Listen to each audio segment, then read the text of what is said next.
Okay. Our next group, Suzanne Wells, Ben Carlton, and Jack Edward from Stuart-Hobson Middle School Environmental Club. Okay, is there Suzanne Wells, is she here? She's not here. Okay, well, welcome both of you to the council. Who's Mr. Carlton? Okay, why don't you start, pull that microphone up, and make sure the little green light is on. Good afternoon, council members. My name is Ben Carlton. I attend Stuart-Hobson Middle School, am a member of the school's environmental club, and I support Councilman Wells's bill.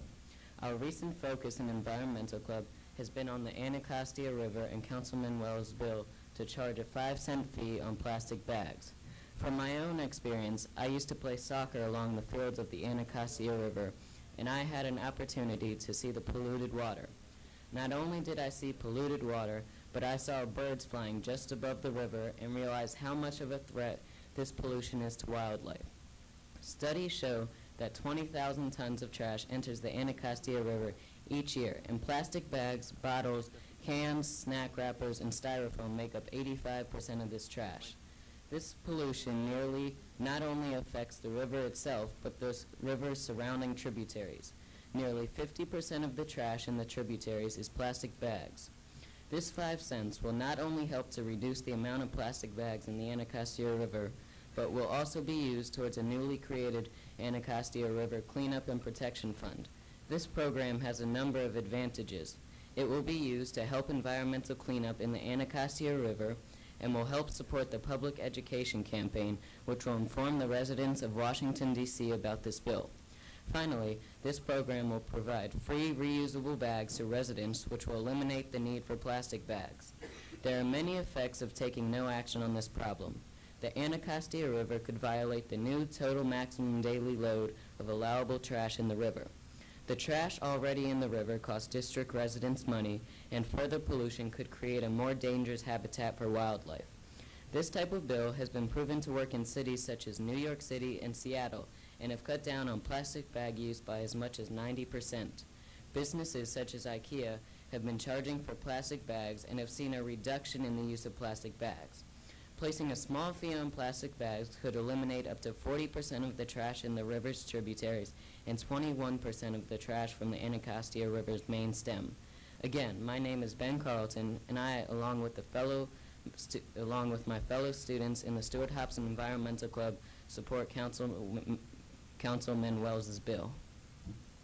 Okay, thank you very much. And Mr. Edward?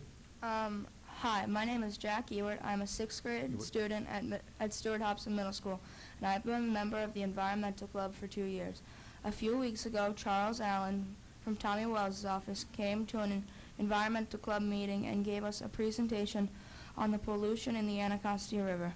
He shared with us how the Anacostia River Protection Act will help improve this problem in such an important part of our city. I have participated in river cleanups along the Anacostia River and have found that trash in the river is a very big problem. We found shopping carts, a bike, tires, and many plastic bottles and grocery bags. In the presentation that Mr. Allen shared with us, he told us how grocery bags are clogging up the tributaries that lead into the river. It is very easy to use reusable bags when you go grocery shopping, and that is one small thing that people can do to help clean up the river. I think it is important to get the river cleaned up as much as possible now, because if we don't, children and residents of D.C. will have to face a bigger problem in the future. I think it is important to pass the bill because if you do, the river will start getting cleaned up.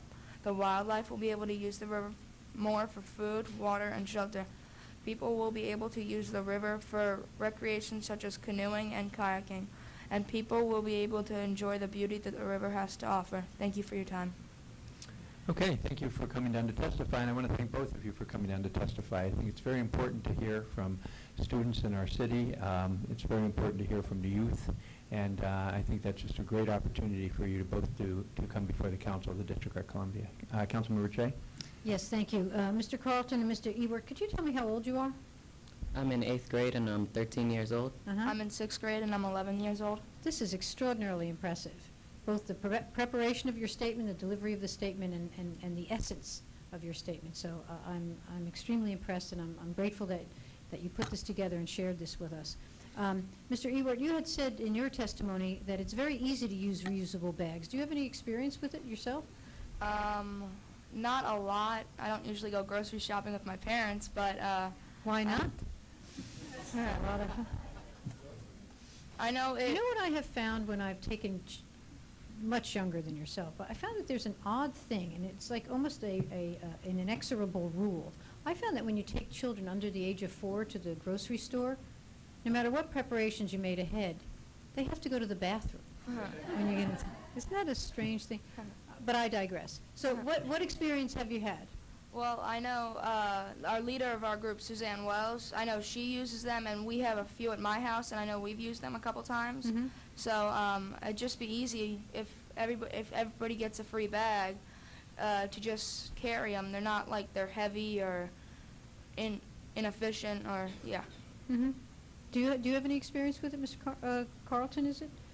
Yes. I have not used them directly, but have seen plenty of people at stores using them, and they seem to work fine with them. And also I've heard, as he said, our leader of our group has used them.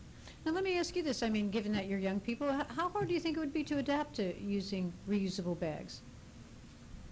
I think once everybody is educated on this, I think over time the issue would become more used, and just think that the lack of education on what the problem is what's preventing it. Yeah, basically the same thing, and yeah. We change our habits, yes? We would just change our habits, wouldn't we? Yeah. Right. Yes. Well, thank you very much for testifying. Okay, thank you both for coming down to testify. Thank you. Oh, I'm sorry, Councilmember Wells. I'm sorry, forgot about you. Yes, thank you, Mr. Carlton, Mr. Ewart, thank you very much. I'm very proud of y'all. You did a great job. And I'm also impressed that you have an environmental club. Are there any other recommendations that, on behalf of the club, you want to make to the city council on how we can clean up our environment while you're here?